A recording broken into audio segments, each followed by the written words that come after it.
Hello and welcome to episode 54 of Rival Banter. I am your host, Luke Croft, and I am not joined by anyone today. And I am going to talk a little bit about why here in just a minute. But yes, we are streaming live over here on twitch.tv/ it is Hoagie, and I am flying the Rival Banter plane solo, and will be probably for the foreseeable future. So, um, tell you guys, I'll tell you guys as much as I can tell you why right now, and I'm sure it's disappointing for people who have listened to this podcast for a long time to hear that Seth won't be doing the show with me anymore. It's very disappointing to me that Seth isn't able to do the show with me anymore. So, if you guys keep up with our social, our Discord, our you know podcast feeds and all that, you probably noticed we didn't have an episode last week, and that happens from time to time. We're real human beings with real lives and real jobs and stuff, and sometimes that gets in the way. But last week, the absence was a little different because we had just a weird sort of like uncomfortable situation where the podcast world that we've built, and we've built a nice little community of people. We have a decent listenership on a weekly basis. We get video views on our social media stuff, and it's been fun kind of building and growing this. But I guess just the nature of the internet, right? The world of the podcast kind of collided with Seth's IRL life, and he works as a teacher. Some of the students found our social media pages, and as you guys know, this is an adult show. It's always been intended to be an adult show for adults. We are in our 30s. We make a lot of crass jokes, sarcastic jokes, and we love leaning into the absurdity sometimes of the community of this game. And yeah, with a show not made for the age group that Seth teaches, some of the students found videos, started circulating it around to other people. Some of the clips being shared were out of context and making Seth seem like he said worse things than he actually said, stuff like that. So all just a lot of weirdness. And I want to say this, like, you could speculate that, like, oh, his job told him he needs to not do the show anymore, or whatever. But that wasn't the case at all. They documented that, like, the distraction happened and all that sort of stuff. But they were like, look, you do this in your free time, off school property, like, just got to be careful, yada yada. But I gave Seth some time to kind of think through whether or not it was something that he was going to be comfortable moving forward with all this happening. Because, look, I've been friends with Seth for a long, long time. All right, I've known Seth since we were both in high school.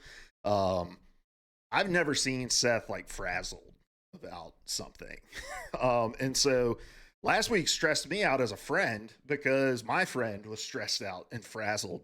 So I wanted to give him some time to think about what he was comfortable with going forward.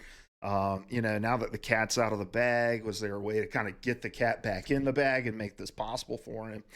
And we talked a couple nights ago, and he was like, look, man, I hate it because I love doing the show, love doing it with you, but I just don't see a way I can do the show, have it be the show we want it to be, and be comfortable doing it. And it wasn't even so much about like the content and the jokes that we like to make, but just the freeform discussion, being two friends, right? And I think it is a little weird sometimes for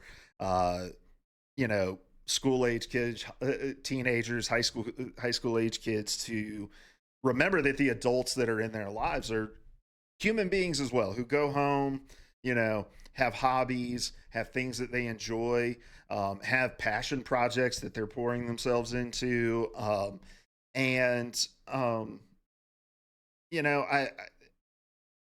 let's just say they weren't cool about it, about learning that Seth likes to do a podcast and do some stuff. And, you know, he was like, I just don't think the cat's ever going to go back in the bag. So I'm just not sure. I'm not sure I'll be able to stay on doing the show. So, and look, Seth and I, we've been boys for a long time. This isn't, none of this has to do with him and I's friendship. We're about to play Arc Raiders after this episode. So, but it all had to do with just Seth wants his workplace to be his workplace, and he had some cool interactions with students who like found the show and thought it was really cool. But he also had a lot of discomfort last week.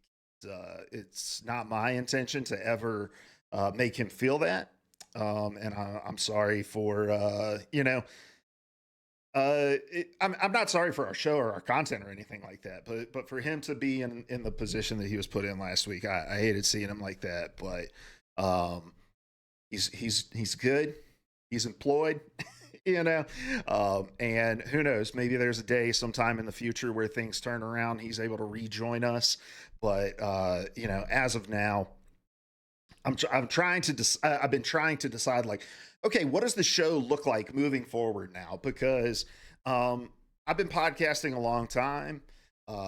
We've had some success in podcasting. Some of the podcasts that I've done in the past haven't had a huge audience. But this project for Seth and I has been really special. We, built up good audiences. We're getting, tens of thousands of views on videos on social media and stuff like that. And that's really cool to see. And we have like viewer comments to respond to each week, which is awesome. And I just told him, I was like, this is an outlet for me. Right. So I want to figure out a way to keep it going. Seth is obviously cool with me keeping the Rival Banter thing going.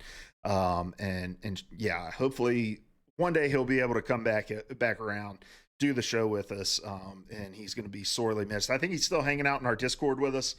So if you guys want to drop him a note, feel free to tag him in there and give him a shout out. But I'm disappointed, and I'm mostly disappointed because we live in a world these days where it's just like impossible, like not impossible, but when people get a glimpse of you enjoying doing something and it's out of the element and out of the reality and the realm, it becomes something to like poke fun at and make people uncomfortable about. And Seth didn't leave the show because he's uncomfortable about the show, but the position that it was putting him in. So yeah. Anyway, enough of that. Let's talk about the future of the show a little bit. So I'm going to be flying this plane solo. I've been actually batting some ideas around on doing some like smaller solo content, even while Seth was co-hosting with me. And so I'm going to slowly start to try to fold some stuff into the show. Do the solo elements. Me talking is going to be weird. My plan is to still upload these to our podcast service each week. So if you want to listen to the audio of it, you can. But I also want to build out what we're doing over on the live stream on twitch.tv/itishoagie and allow the community to become kind of the co-host, because in a lot of ways the community has been the third host of the show for a long time. We've always tried to fold in viewer comments and stuff like that. So this will be a little bit more of a formal opportunity for the audience to be a co-host, because here, and I'm the only one with a microphone. So that'll grow and change as we go. I logged on right before hitting the go live button today and realized, shit, I don't have any like one person overlays for like my I don't have any one person overlays for Rival Banter. It's all like 2-person, 3-person, because I never anticipated doing this on my own. So I'm going to have to go in right now on all my old Hoagie assets that I've had for years. But I'll have to go back and make some one man overlays for the future. But it's going to be a lot more casual. It's going to be a lot more kind of talking through news, reading stuff on screen with y'all, and from Reddit and news articles and things like that. And I've got a couple different things planned out for this episode, and as we go on over the next few weeks, I'm interested to hear from the audience what they think the show could look like, some ideas you guys have that you might want to see folded in, and I'm sure some of my other ideas will get folded in too. But enough of all of that. Let's get started. This is Rival Banter. It's a weekly show about all things Marvel Rivals. We do it live over here on Twitch. We're actually going to start doing this at 8 o'clock because I also realized tonight we've been doing it at 8:30 because I've been waiting on Seth. I can go a little earlier, then I got time in the evenings to play some games with friends. So live over here on Twitch, twitch.tv/itishoagie at 8 o'clock on Tuesdays. We'll be recording this, and then audio for it will go out on podcast services, and then the VOD of it will go out over on YouTube. So make sure you're following us on all those different places. I'm going to continue to say us. Also, the show is going to continue to be called Rival Banter. I understand that might be sort of like a weird thing because banter normally implies that there's like a multitude of people having a conversation and a back and forth. But I want you guys not to think about this so much as an informative name and more of just an identity that we're carrying along. Like when the Jazz moved from New Orleans to Utah, and now for some reason, like in the land of all the Mormons and all that, like it's the Utah Jazz. Think of Rival Banter like that. It's the legacy of the identity carrying along with us, even though the context no longer makes sense. So, and as DC Brenton in the chat says, the banter is a vibe. I want to bring that banter to you guys. And I think one thing that we're going to realize over the course of just this episode alone is how much Seth carried the show. So I have no idea how long these are going to be, anything like that. So we're going to jump into some of the content now, and we'll just see how it goes. But yeah, make sure you're following us on wherever you're listening to us, and then follow us over on socials. On Instagram and TikTok at Rival Banter. You can join our Discord as well. Bullseye OW, what's up? Welcome in. Thank you so much. We are doing a live recording of our Rival Banter podcast.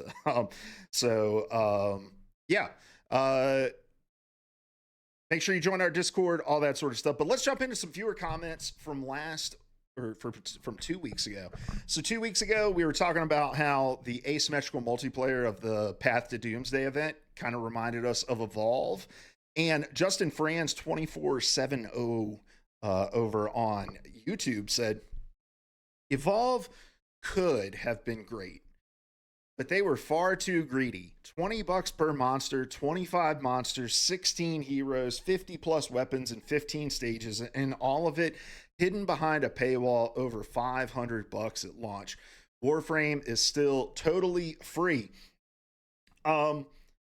Yeah, I had actually totally forgotten about like the monetization plan for Evolve. And this was like the Wild West days of DLC content where companies were still trying to figure out like how much value they can extract from a $60 video game. I don't remember exactly how much Evolve was when it came out, but it was a physical release game, so I have to imagine it was either $40 or $60. And for companies to think, well, we can charge $60 for a base game, and then on top of that, all of the DLC, all of the maps. I mean, if you remember back in like the old Call of Duty days, right? You'd have to buy like what would they call it? Like the deluxe edition or whatever, or like the season pass to get all of the new maps that were coming out. And if you didn't buy the new maps, you were just kind of shit out of luck when those things started getting folded in. You were just putting queues where you couldn't play on that map. So I'm glad look, companies still haven't like totally figured out the DLC situation when it comes to like how to charge people after the launch of a game. But it sure as hell is better than those old days of just straight up piecemealed like game changing content. I think that's why I'm like a little bit more forgiving or like amenable to like the Rivals model because it's all cosmetic, right? Like none of it is game breaking, game changing. It's pretty much exclusively visual, and I think I'm a little more amenable to that because I grew up in the days where companies were like charging outrageous amounts for their post launch content. So a free to play game where the only money I spend on it is like completely voluntary. That's a way better model than, hey, you buy this it's that old meme, right? Buy the burger and then the lettuce is the DLC, the tomato is the DLC, the condiments are the DLC, and you're paying for them all piece by piece. Yeah, that's that meme reigned very, very true back when Evolve came out, what, 12 years ago or however long ago that was. Um, then Tim the Duke Lawler says clearly this game isn't a competitive game because the balance team is a joke.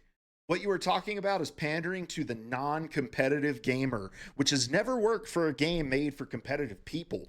Bad balance kills games. When the casual stops playing the game, the competitive scene still has players. L take made by a person who has never played competitive game. And I believe he's speaking about me. And I find that wildly interesting given the fact that I worked in, professional competitive gaming for years. So weird take there, but to the meat of the comment, I think it's a real overestimation to say that which has never worked for a game made for competitive people. The thing is I agree. I don't think Marvel Rivals is being designed primarily as a competitive game, and I think that the story that this comment stems from, that was the whole point of it, right? Because the article was about how the devs of Marvel Rivals were saying they were balancing for fun first and kind of ignoring that silent majority. And I think if you look at the way that player numbers fluctuate around new character releases, but also around like PvE mode launches, and we'll talk about that in a little bit, I would say the overwhelming majority of people playing Marvel Rivals are not competitive players. I think a large portion of the community plays competitive in order to get to, gold, in order to get the skins or something like that. But I don't think the majority of Marvel Rivals players are logging on to the game and saying, I want to play competitively. That's why they flock to these different modes that come out that remove them from that ecosystem, because they want to exist in this universe and play with these characters. But I think the majority of people don't want to play competitive. And as a guy who does enjoy the competitive side of things, I like playing comp. I like grinding ranked. I've played far more ranked over the last week than I have, played the new Blood Hunt mode. But I also recognize that I am not the target audience necessarily for who this game is being designed for. Which is funny because I do like a podcast and I talk about this show all the time. But I don't think I'm necessarily the target demographic for the show or for the game. And so yeah, I think it's just an assumption that the game is made for competitive people, and because of that it like requires some sort of focused philosophy from the Marvel Rivals devs to take calling their balancing. Look, I'm kind of over the over exaggeration about the skill or lack thereof of the members of this development team. I think it's a live environment that they're trying to balance in real time with people, and there's going to be good decisions and bad decisions that are made. And I think it's important for us to have a mature enough outlook on things to say that to be able to say where they missed the mark, and then also be able to give them some kudos. And I think that leads me really to this next post that I have. Let me make sure this will load, since I don't know if I'm logged in here. Oh, I am.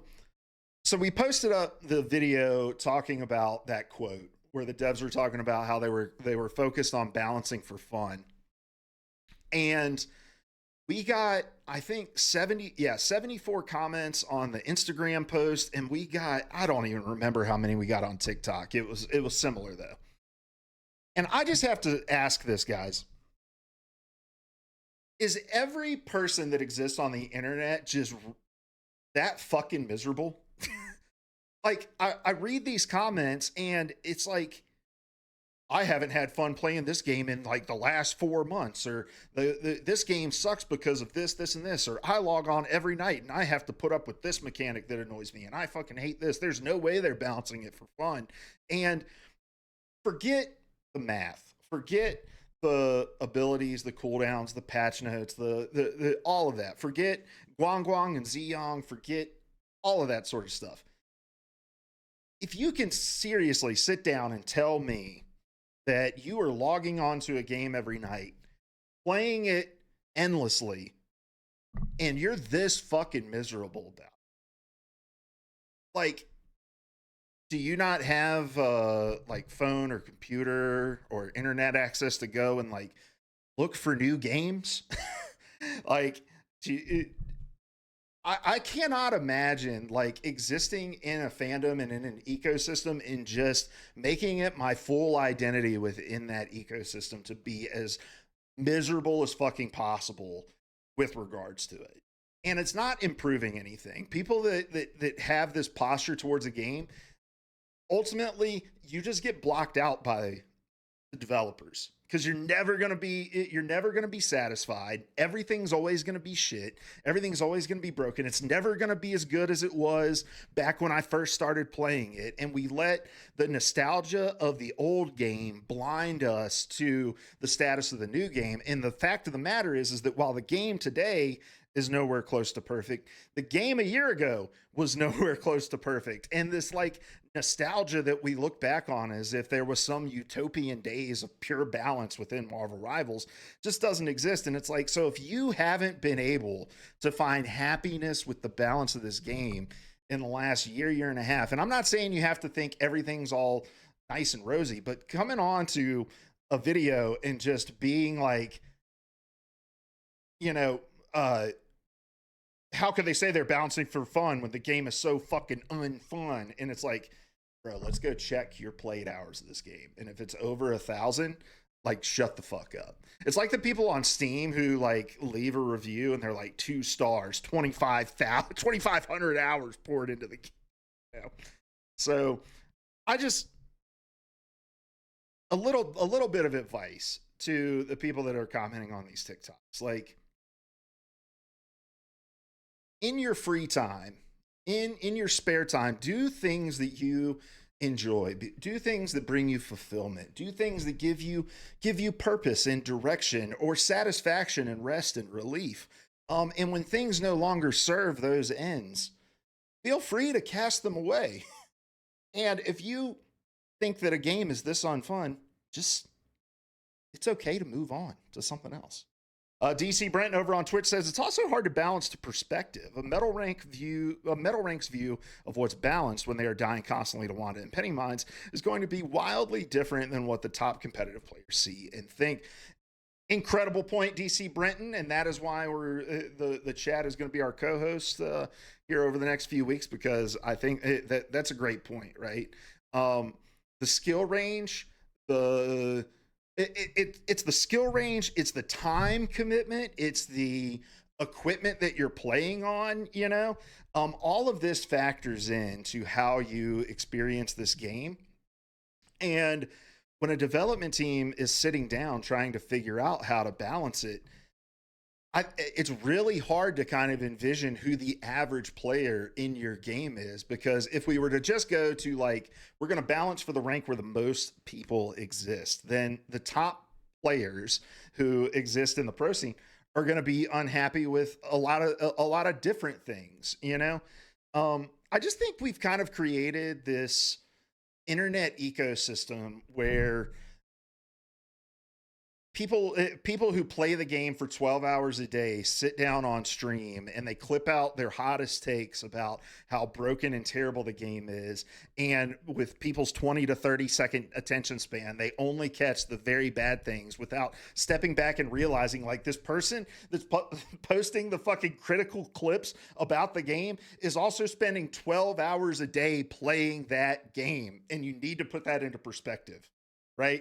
Like, there has to be something redeemable about this game, or you're just the definition of insanity. You're trying the same thing day in, day out, expecting different results. It's like, if you're not having fun yet, if you keep trying, it's not like it's maybe one day going to get fun for you. Maybe the design and philosophy of this game is just simply not for you, and that's okay. Totally okay. All right.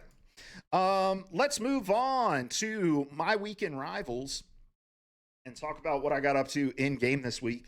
As I mentioned, played a lot of ranks actually, and I think Seth and I are both like hovering right around diamond right now, so which feels good.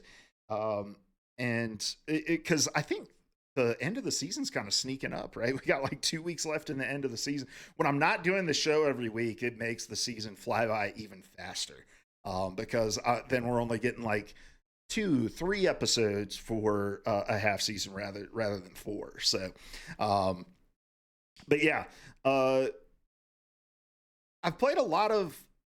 ran into a lot of triple tank as of late. I'm curious if anyone listening out there is also encountering a similar thing where it kind of feels like old triple support did, where it was like, actually, no, it doesn't. I take that back. It doesn't feel like old triple support. It's totally different because it feels so foreign. It's very, very exotic. Strange is so strong right now. Deals a lot of burst damage. I've seen a lot of Stranges with really good mobility and stuff like that, and they're playing around like a Hulk and like a Venom and just kind of running at back lines. And yeah, I think we ran into 4 games where the other team was playing triple tank, and our team just didn't really understand how to attack it and approach it. Having something like a Gambit to get the anti-heal on would be big, I think at one point we were running like a Namor Wanda DPS lineup. It's like, guys, we're never going to be able to burst these tanks down if this is the DPS lineup that we're going after. But yeah, I think we lost 3 of the 4 games where we ran into triple tank comp, and look, I love it. Like it was frustrating playing into it because I wasn't quite sure what I needed to do. I'm playing support. I think most of those games, Gambit was banned out on. So I was playing like a lot of cloak, just trying to use a lot of my like terror capes to get people vulnerable. So like I really wasn't sure how to approach it, but I do love that like we're finding new ways to sort of push the compositions forward. Also, I feel like if you're on a team that has 3 players willing to play tank, you might just deserve the win. Like, one thing I did start running into it was Thing, because you get the sort of percentage damage off of your haymakers, and you can charge your ult up really quickly. So, if there was somebody like, naturally we'd try to like switch triple support, but that never works because you just don't have the damage output to burst down the triple tank. So but when those chances arose, I would go Thing, and that was pretty effective. Obviously, like bringing out the Squirrel Girl was pretty effective. Wolverine is effective into that too if they're not running like a Thing. So yeah, but really interesting and fun to play against, and just fun to see how the game is adapting.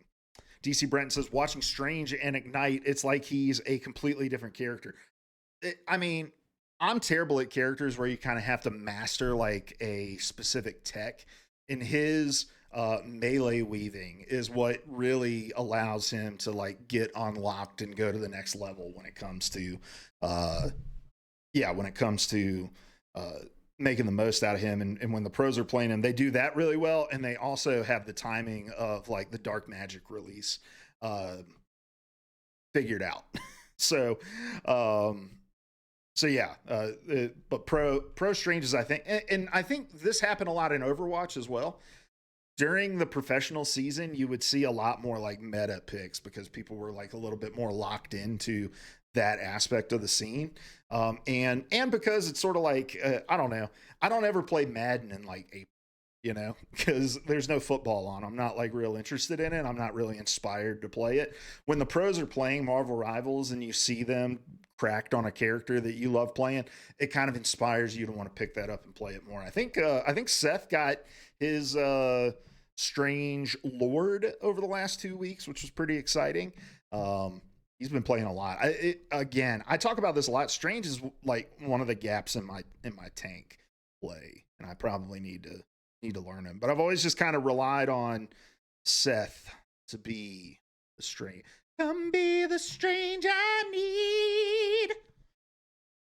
I almost said a little Olivia Rodrigo, but that's not who sings that song. And now I cannot. Is it Olivia Dean? Is it her name's Olivia, right?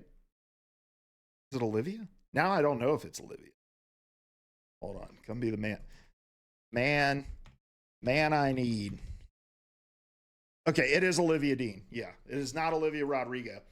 But yeah, I've been playing a little bit of Blood Hunt. I will say I have not passed Extreme yet. I haven't like even delved into the Nightmare, and I've really only been playing Moon Knight. So I'm just gonna speak to the mechanics in the game, and then hopefully come next week I'll be able to talk a little bit more about kind of the end game, late game stuff.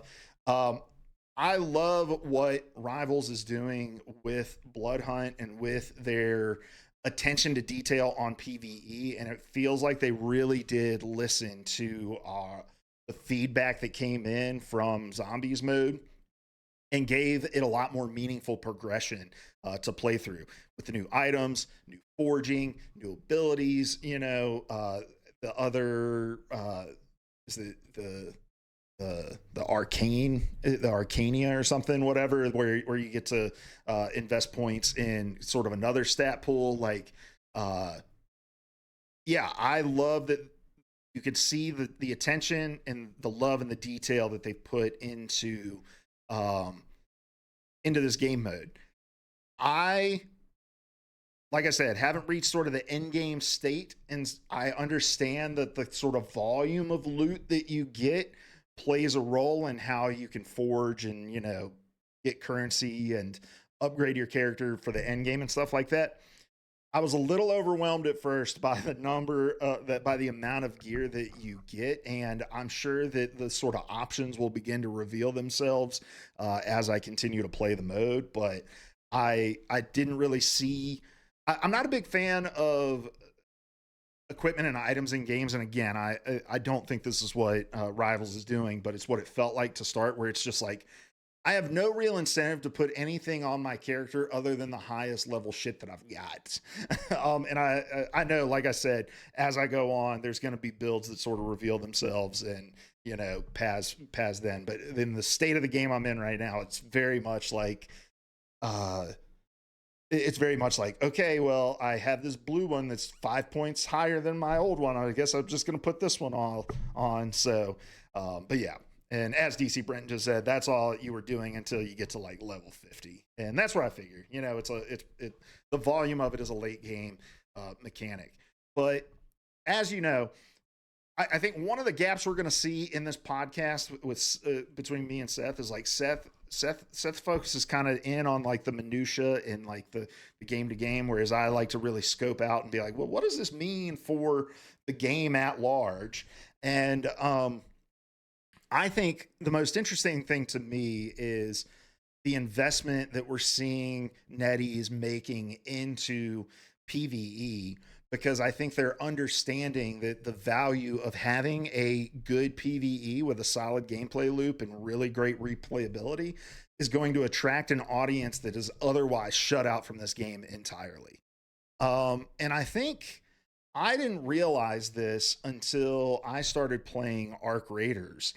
I didn't realize how big a demand there was for just sort of cooperative PvE online frenetic like shooters. And I'm somebody who gets a lot more satisfaction out of like beating another human opponent across from me in a game. outside of like sports games. But when it comes to these kinds of games, I very much like competing against other people. But there's like a huge portion of the Arc Raiders community that if they never had to shoot a person, they'd be completely content. Like if you just completely removed the PvP combat, they would love the game even more. And so I think it's really fun to see NetEase realizing that this is an opportunity for them to sort of build the game out, flesh it out, expand its audience, give people that sort of haven to come into a universe and really sort of enjoy your time with it, and not have to worry about like toxic other players on the other team shit talking you or whatever. So yeah, I think I think what we're going to see in the future from NetEase is further investment into PvE to the point where we're going to start to maybe have questions about like, is this a PvP game? Is this a hero shooter? Or is this something else entirely with sort of a hero shooter attached to it? And I'd love to see some more like persistent progression and stuff like that. You kind of get that in the Blood Hunt mode right now, where you're like, you know, investing in your long-term builds for your characters and things like that. But I'd love it to feel like a little bit more of investment into your character. And again, some of that stuff might be there and I just haven't gotten to it yet, but like diversity of builds and all that. I think this game could very much benefit. Then this next thing I have to say might be a little bit my steak is too juicy, my lobster's too buttery kind of complaint, champagne problems, if you will. There's so many fucking events in this game right now. Is there not? Like, you go to the screen, you've got to scroll down on the events page in order to see all of the stuff that's available to you. And to be quite honest with you, it's a little bit overwhelming. And it's to the point where it's like, I used to kind of try to pay attention to what's like going on in the event, but at this point I'm just like clicking the little red lightning bolts to go away. But yeah, lots of events, and you know, I guess that's fine. I guess not everybody's like me and just wants like to make sure they get it all. But but yeah, let's see. Instead of pay to win, I think some competitive games become a time to win problem for some gamers. You just don't have the time to dedicate to the game, as much time to dedicate to the game as others, and so you get left behind. In my opinion, that's Marvel Rivals quick play problem right now.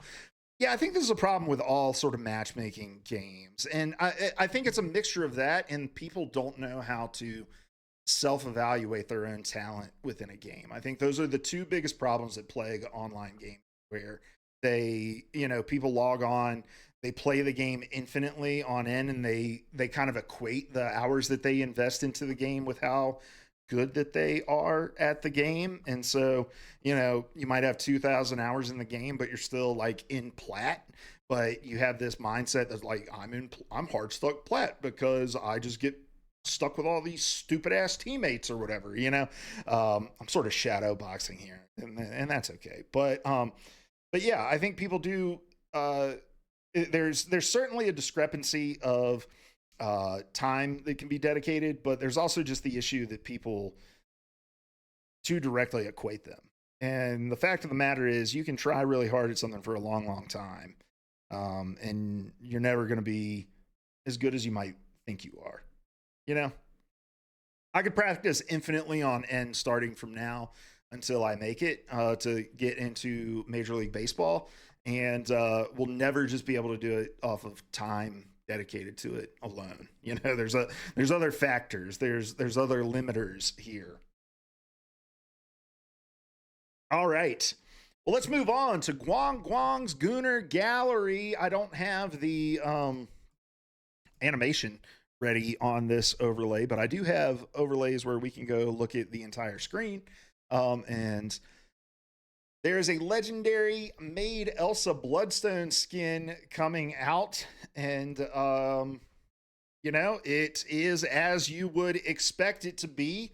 I will keep it professional and say attractive. Great job, Guangguang. No, I think the skin looks great. And I haven't actually seen like the special effects. He has like bubbles, like red bubbles coming out of. Oh, that's pretty cool. All right, I'm digging that. Uh, no, I like this. We have. Is this the third or fourth Maid skin that's in the game? Kind of a Sailor Moon look to it, yeah. And then here we have the other two skins that are coming this week. We have Iron Man, the Avengers skin, and Loki, the Avengers skin. I don't know. These are. I don't know. I'm not the MCU guy. That's the other thing we're going to be missing out on without Seth here. Seth's going to be able to tell me a lot more about the stuff that like ties to the movies and all that. Um, but my first thing is just like, are these that wildly different than their in-game skins? Am I missing something here?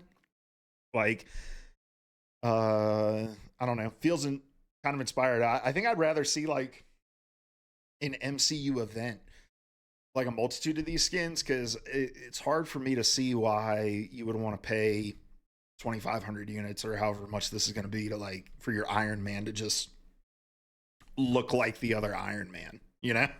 Um, but yeah, the Elsa skin looks really sick, and of course, I ran across this post on Reddit, and it said, if anyone's curious, based on the trailer, it's black, and just talking about,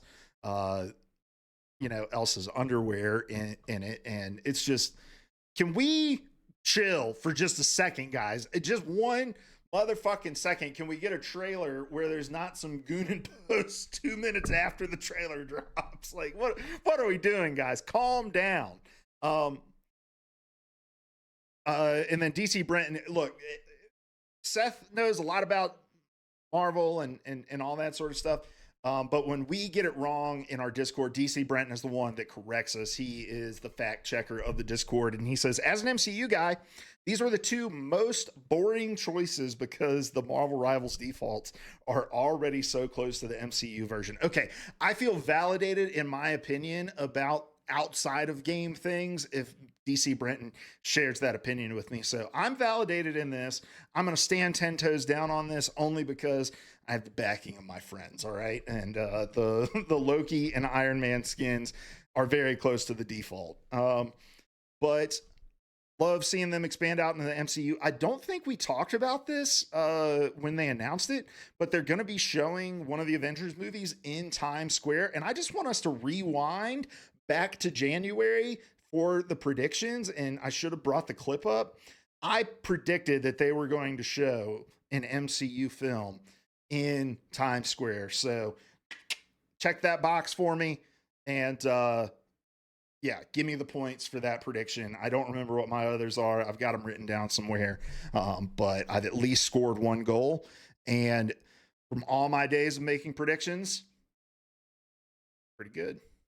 Pretty good. I think we only made 3 predictions. So I'm batting 1,000 now, but the lowest I can bat this year is 333. That's Hall of Fame status, baby. All right. And then DC Brent says, but Loki and Iron Man are arguably the 2 most important characters, so I get it. Hawkeye, Widow, Hulk probably would have been better options in my opinion.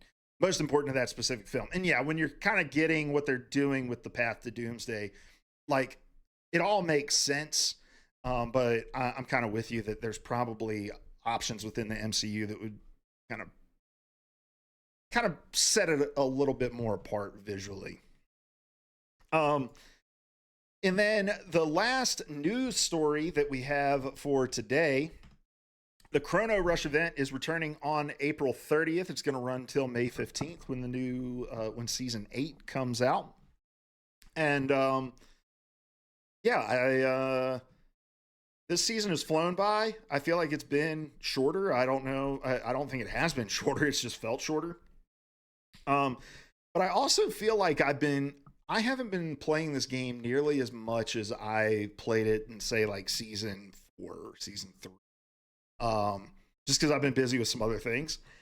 I feel like I'm burning through these the battle passes. Like I think I'm just about I'm on the last page of the battle pass this time with 3 weeks to go. Um, so the Chrono Rush event for me it's just all gravy. It's just all units. Um, all right. Well, let's move on. Look, I'm a little out of the loop here. Am I buying? No, I just buy the standard pass. No, I don't buy the premium. I'm not a big fan of like, hey guys, here's this thing we put together that incentivizes you to play the game. Would you like to get halfway through it without having to play anything?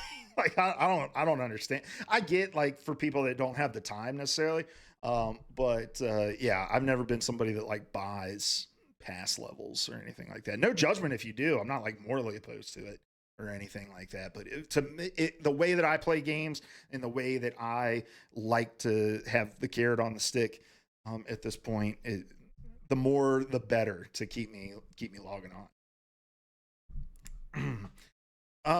I'm sure I'm going to jump into a lot more about like the season 7.5, like the state of it next week. Like I said, I'm still trying to figure out what the show looks like with the current way. One thing I'm learning is talking for an hour straight, kind of rough on the voice, but that's all right. Yeah, if you do all the weekly missions, it matches up pretty closely with a spare week or two that you finish the pass on time. Yeah, I definitely, and you know, it's just gravy for them for you to be able to unlock units because you're never going to unlock enough units in that to be able to pay for something completely outright. So it's like, hey, we'll let you grind for 600 extra units because if you want to buy anything else, you're going to have to give us $20 on top of that. So it's everybody wins, you know. All right, this is one of the new segments I wanted to bring out.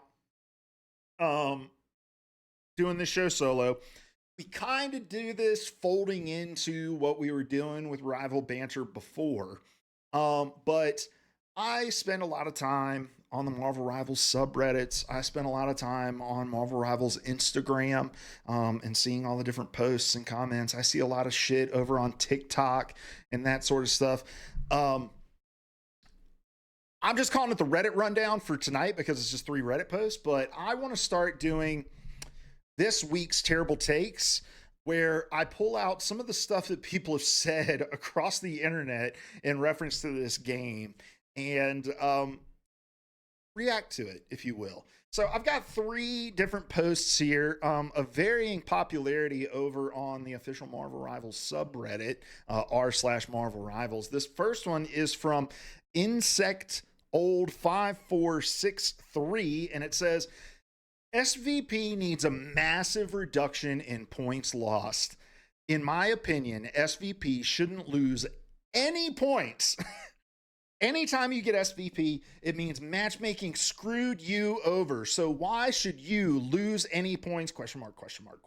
Also, this would incentivize everyone on the team to play better instead of soft throwing because they want the match to end quickly. The SVP shouldn't be punished for matchmaking failing them. This would also fix undeserved loss streaks where you could get 5+ SVPs in a row. A player that is consistently the best on their team should not fall in rank and have to play with even worse players. It makes ranked unbearable for people that are genuinely good at this game when climbing rank is completely up to matchmaking. And we have found the Squirrel Girl that is on a 10-game losing streak. We have found the Jeff the Land Shark that hasn't found a win in 6 days. I loved this post, and when I saw this, I think it was at 0 upvotes, 0 comments. So I saw this like right when it got posted. The first thing that makes me laugh and shake my head at somebody, and apologies if you're in the Reddit and you've done this. I don't know if anyone in the Reddit's even, or I'm sorry, in our Discord has done this, but when people point out the number of MVPs or SVPs that they have in a specific like line of games in order to try to justify their superiority over the teammates that they had in that, when the fact of the matter is that there are certain characters in this game that are just SVP merchants, like Jeff the Land Shark, Squirrel Girl, you know, there's so many tanks where it's just almost impossible to get SVP on them. White Fox is another one, yeah. You know, Invis is another merchant. Like, there's tons of characters that do that, and SVP like. I think that there's some people, and this isn't total. Like, I obviously don't actually think this, but it almost seems to me that there are people who think that there are like specific game monitors that watch the game and say, all right, who in this game is doing the best? And that's how we're gonna, like, as if SVP is some just completely like eyeball test subjective thing. No, it's just a calculation that tries to determine who's having the most impact in a game. And yeah, the people that put up high stats in multiple categories are the ones that are going to benefit the most from an SVP system. So tying a no loss in points to SVP isn't going to change any of the issues that you experience in matchmaking. Number one, you are likely if you've been playing this game for any amount of time, you are likely close to, if not in the rank that you belong in. And any climbing that you do from that spot is going to be a result of the improvement in your own gameplay and your own approach to the game. So yeah, that with that out of the way, like, if you were to incentivize people to get SVP in order to not lose any rank points, you would just have people playing selfishly and stat padding, stat chasing, because it's not actually about impacting the team to win. It's about gathering up all the stats. Bullseye OW says the worst support players I've ever seen often get SVP. SVP means nothing really. Maybe they can lose like 2 less points max. Look, the game already does do the like performance-based compensation within its rank system. So it's already factoring in some of that. But the fact of the matter is if you lose a game, you deserve to lose points unless you have like somebody who leaves after the first 2-3 minutes or whatever. Yeah, tanks are truly the most punished, says DC Brent. No metrics for taking space or staying on point, which is the point. And yeah, like a Deadpool, a tank pool can just stand in the back line and fire his weapons, you know, and get last hits and deal a bunch of damage. But if he's not doing his job as a tank, like DC Brent said, there's no way to measure that. When I first got into like League of Legends esports, one of the things that I was like so surprised by was like the advanced metrics that they have. There's a stat in League of Legends called jungle proximity, and it's basically a measure of how much time your jungler spends around a certain distance towards the lanes, so that you have a better understanding of like who the more aggressive junglers are and stuff like that. So there's some games that have like learned how to measure some of that sort of stuff. But yeah, Marvel Rivals has nothing like that. Nothing even close to a being able to measure the space that you generate or something like that. I saw this next and it was so oh, excuse me. This is ironically, it's from Coffin on Reddit, and says, "I wish the new Elsa skin had a longer skirt." And I just was like, I know the comments are going to be roasting this guy. And then somebody said, so then you guys can create a post about how much the skirt clips, so you can complain about being too long and clipping with everything like magic. Are we running out of things to complain about? You guys are nearly as bad as Dead by Daylight. And it's like, look, if longer skirts are what you're here for, you're in the wrong place, buddy. All right. This is not the game to be asking for more modesty. This is not the place to be like, can we make a run to Joanne Fabrics and pick up, you know, an extra length of cloth to put on this outfit that we've donned Elsa with? To log on to the official Marvel Rivals subreddit and say, I wish that Elsa had a longer skirt. You've shown up to Arby's and asked for the vegetarian menu, my friend. All right. This is not how the game works. So, Love that though, and I love that they let Coffin know that not around here, partner. Right? We don't do that around here. Um, oh, DC Brenton brought up a point I talk about all the fucking time when I'm ranking with my friends. I'm like, can I please get a stat in game that shows people how much healing that they've received and what percentage of the damage they've taken has been healed on them, because there's no chance on this fucking planet anybody's gonna be able to see it. So that when I'm getting spam pinged by my Venom, who just can't seem to stop going in the back line, he can see 97% of my health has been restored by my healers. I should maybe reconsider my life choices. The last one on here, I don't even remember what this one was. Oh, yeah, 1 second. Let me cough real quick.